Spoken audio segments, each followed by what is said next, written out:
Let's talk more about immutable infrastructure and how using containers and automation can help you.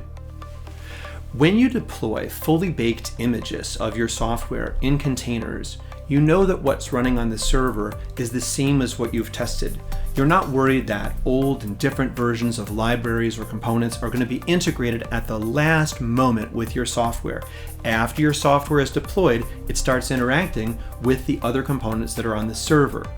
In the case of a container, your software brings those components along with it to make sure that the right libraries and the right other service system files are present when your software runs. That means you won't get surprise interactions. I've talked to many companies who say that when they deploy new software, their whole staff is on high alert for hours or even overnight because new software versions behave so differently after deployment that they might take down customers or even take down the whole site. Containers are a way of avoiding these sorts of problems because the software that you're deploying is fully baked, contains all of its dependencies, and looks just like the software that you tested.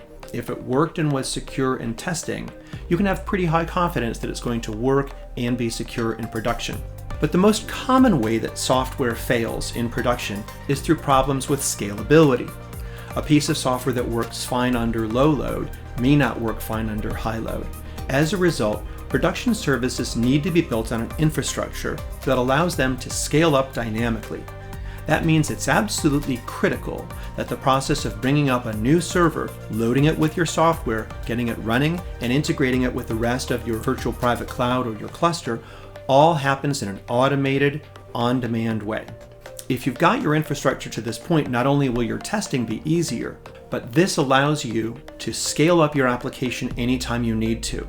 By combining system monitoring with automatic bringing up of new servers and new containers, you get scalability of your application, thereby eliminating the number one cause of applications going down in production that we hear from company after company. It's fine to make sure that your application scales within the hardware that you've allocated, but what if one of your machines goes down, or what if your advertising works really well and twice as many users show up? You want to make sure that your software keeps running. So automated deployment using containers to ensure that those deployments will work the same every time gives you the scalability you need and the peace of mind to sleep at night after you deploy a new piece of software or after you've put out a promotion that may lead to a surge in demand on your application. Another of the benefits of well-designed architecture and well-designed deployments is the ability to know exactly what's running. By having your containers well organized and by running on machines that were newly created or containers that were newly created to host your application in a known environment, you have a clear sense of exactly what's running.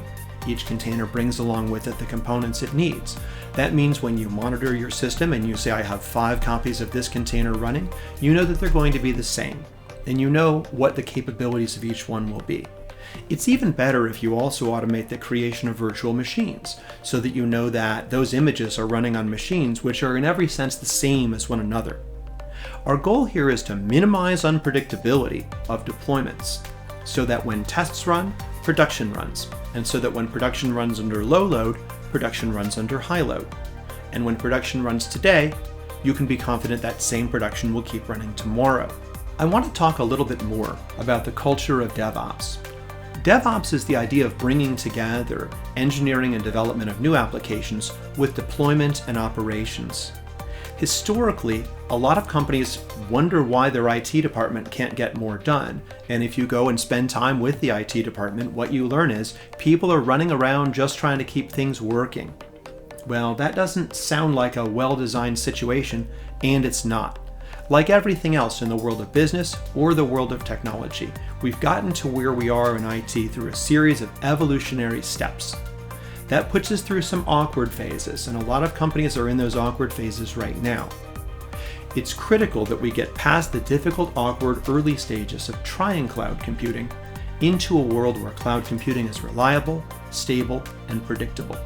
In the culture of DevOps, we expose to the software developers the idea that your software really is going to be running on a range of different servers on a network and on a cloud. And we hold those developers responsible for putting out builds that will run on that cloud, Transparency allows developers to actually see the machines that their software is running on and how they're really architected. Microservices architectures are a good example of how software developers will respond when they realize the actual network environment their software is going to run on.